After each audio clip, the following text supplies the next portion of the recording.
जय भीम। दोस्तों, हमने कल पढ़ाया था शोषण के विरुद्ध अधिकार। आर्टिकल उसमें था 23 से 24 तक था। हमने आपको 23-24 पढ़ा दिया था और आज हमको पढ़ना है आर्टिकल 25 से 28, जिसको बोलते हैं धार्मिक स्वतंत्रता का अधिकार। क्या बोलते हैं? धार्मिक स्वतंत्रता का अधिकार। ये आर्टिकल 25 से लेकर 28 तक है। तो हम आज पढ़ेंगे आर्टिकल 25। क्या है ये 25 आर्टिकल? क्या कहता है कि अंतःकरण की स्वतंत्रता।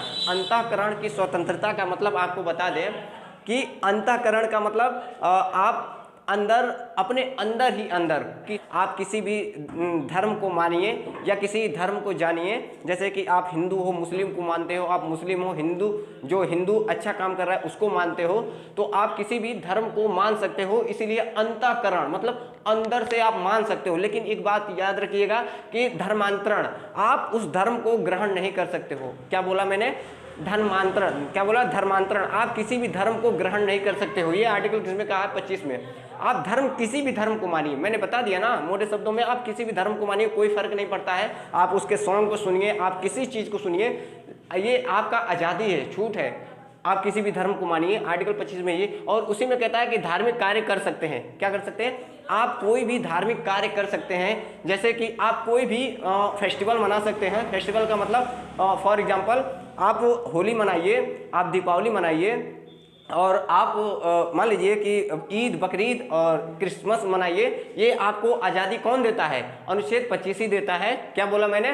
कि धार्मिक कार्य कर सकते हैं और रीति रिवाज को मान सकते हैं। किसी भी रीति रिवाज को मानिए और उसको पालन कीजिए। ये सब आर्टिकल 25 में ये और क्या कहता है कि धर्म प्रचार कर सकते हैं। मतलब धर्म प्रचार कर सकते हैं। आपको बता दूं कि आप कोई भी धर्म के हो, जात के हो, लिंग हो, कोई भी हो, मतलब आप मुस्लिम हो, सिख हो, ईसाई हो, कोई जैन हो, आप किसी भी धर्म को मान सकते हो। क्या कर सकते हो? प्रचार प्रसार कर सकते हो। ये आपका आज़ादी है। जैसे कि इस समय आप देख रहे हैं मुलायम सिंह है, किसी और का प्रचार कर रहे हैं, उसमें वो मिल जा रहा है, वो उसमें वो मिल जा रहा है। जैसे कि देख नहीं रहे हो आप कैसा रीति रिवाज बन जा रहा है, इसमें से कूदकर उसमें चले जा रहे हैं, उसमें से कूदकर इसमें चले आ रहे हैं। तो ये सब किसमें है? अनुच्छेद 25 में ये कि आप किसी भी धर्म का प्रचार प्रसार कर सकते हो। मतलब मोटे शब्दों में कहो तो जो व्यक्ति होता है, व्यक्ति की स्वतंत्रता किसमें है? सिर्फ एक व्यक्ति की स्वतंत्रता किसमें है? आप कुछ भी करो, आपको कोई फर्क नहीं पड़ता है। अंतःकरण की स्वतंत्रता, आप गुनगुनाओ, गाना गाओ, कोई फर्क नहीं पड़ता है। किसी को धार्मिक कार्य कर सकते हो आप, और जैसे होली त्योहार, मतलब कोई भी फेस्टिवल मना सकते हो। फॉर एग्जांपल भी बता दिया। फिर क्या है? धर्म प्रचार प्रसार कर सकते हो। कोई आपको रोकने टोकने वाला नहीं है कि आप किस लिए इस धर्म का प्रचार कर रहे हो या प्रसार कर रहे हो, कोई फर्क नहीं पड़ता है। अब आइए, इसी में कहता है कि आप जो सिख लोग होते हैं, सिख लोग कृपाण का मतलब जो होता है धारण करते हैं, कृपाण धारण कर सकते हैं। कंघा वगैरह, केस, जो कच्छा, ये सब 5 चीज़ें होती हैं सिखों का। तो उसमें ये कह रहा है कि एक बार एग्जाम्पल पेपर में पूछा था, यूपीएससी में पूछ दिया था कि कृपाण जो है धारण करने की किस आर्टिकल में है? कृपाण, सरदार सिख कृपाण धारण किस आर्टिकल में, किस आर्टिकल से संबंधित है? तो आर्टिकल 25 से ही संबंधित है। तो आपको बता दें कृपाण धारण कर सकते हो, ये आर्टिकल 25 में ये है। आप हिजाब, जो हिजाब होता है, हिजाब का मतलब आपको बता दें कि जैसे मुस्लिम जो औरतें होती हैं, ये नकाब, जो बुरखा जिसको बोलते हैं, बुरखा पहनती हैं, ये भी किसमें है? आर्टिकल 25 में ये है कि मुस्लिम की महिलाएं बुरखा पहन सकती है। अब ये थोड़ी हुआ कि मान लो ये तो आपकी स्वतंत्रता है, आप पहनो या ना पहनो।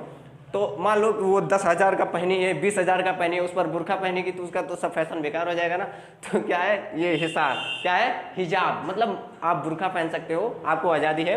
फिर जो महिलाएं हिंदू धर्म की जो महिलाएं होती हैं, ये सिंदूर वगैरह लगाती हैं। ये सब किसमें है? आर्टिकल 25 में। आप सिंदूर लगा सकते हो, यहाँ से लगाओ, वहाँ तक लगाओ। ये सिर्फ आपको आज़ादी है। इसमें मुसलमानों, इससे ये कहा जाता है कि सिंदूर लगाने से आयु लंबी होती है। हमारे हिसाब से तो नहीं, क्योंकि आप खुद समझदार हो। अगर सिंदूर लगाने से आयु लंबी होती तो जैसे सिख हो गए, मुस्लिम हो गए, इनकी भी तो महिलाएं लगाती नहीं हैं, सिंदूर वगैरह नहीं लगाती हैं, तो क्या उनका आयु लंबा नहीं होता है? खैर कोई बात नहीं, हमारा काम था। तो सिंदूर भी लगा सकते हैं। ये किस आर्टिकल में है? आर्टिकल 25 में है। हिजाब मतलब बुरखा नकाब पहन सकते हैं, ये किस में है? आर्टिकल 25 में। कृपाण, सिख कृपाण धारण करते हैं, आर्टिकल 25 में है। आई होप आप लोगों को आर्टिकल 25 समझ में आया होगा। अब हम लोग आर्टिकल 26 पढ़ेंगे। क्या पढ़ेंगे? आर्टिकल 26 पढ़ेंगे। आर्टिकल 26 क्या कहता है कि धार्मिक कार्यों के प्रबंध में स्वतंत्रता। क्या बोलते हैं? आर्टिकल 26 क्या कहता है कि धार्मिक कार्यों के प्रबंध में स्वतंत्रता। तब धार्मिक कार्य क्या होते हैं आपको बता दें कि आपका मर्जी है तो आप चाहे मंदिर बनाइए या मस्जिद बनाइए या कुछ भी बनाइए, जैसे कि मंदिर मस्जिद बनाइए, आपको कौन सा आज़ादी आर्टिकल देता है? तो आर्टिकल 26 कहता है कि आप मंदिर एक बनाइए, आप मस्जिद बनाइए। आपने गांव में भी देखा होगा कि जगह जगह पर मंदिर मस्जिद बन रहे हैं, तो आर्टिकल क्या कहता है? वो आर्टिकल 26 ये की वजह से ही लोग मंदिर मस्जिद बनाते हैं।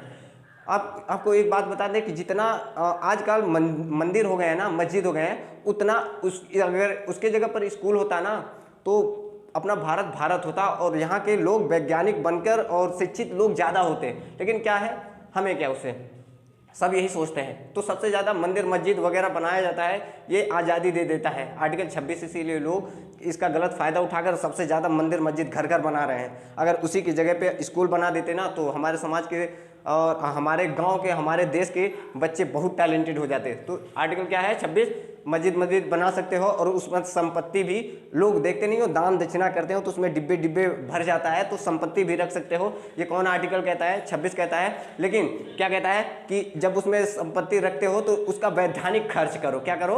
उसका वैधानिक खर्च करो, मतलब वैधानिक खर्च करें। और इसका मतलब थोड़ी, वैधानिक खर्च का मतलब आपको बता दें कि आप जो है उसको सही जगह पर उपयोग करें, जैसे कि लंगर करवाएं, भोजन करवाएं और प्रसाद वगैरह बांटें, ऐसे जगह पर उसका खर्च करें उस पैसे का, ना कि आप किसी को बंदूक खरीद कर दे दे या कारतूस खरीद कर दे दे, ऐसा नहीं। समझ रहे हैं ना, बम वगैरह ऐसा खरीद कर नहीं। तो ये क्या है, तो आपको ये समझ में आया होगा आर्टिकल 26 में क्या है। मोटे शब्दों में कहो तो सामूहिक स्वतंत्रता। उसमें मैंने क्या बोला था, एक व्यक्ति की वो स्वतंत्रता है, वो कुछ भी कर सकता है, चाहे तो कुछ कर सकता है या तो घूम सकता है, आज़ाद है। लेकिन इसमें क्या है, सामूहिक स्वतंत्रता। आप यज्ञ करवा सकते हो समूह में, आप जुलूस वगैरह निकाल सकते हो, ये सब किसमें है? आर्टिकल 26 में। ये तो आपको आई होप आज का आर्टिकल 26 समझ में आया होगा और आर्टिकल 25 समझ में आया होगा। तो बस इतना ही, आर्टिकल 26 और 25 आपको बता दिया। अगले नेक्स्ट वीडियो में आपको 27 और 28 पढ़ा देंगे, क्योंकि ज़्यादा हो जाता है तो लोग देखना पसंद नहीं करते हैं वीडियो को। अगर आप लोग हमारे साथ जुड़े रहोगे तो आप लोगों को ज़्यादा समझ में आएगा और हर आर्टिकल किसी को भी आप बता सकते हो। Thank you.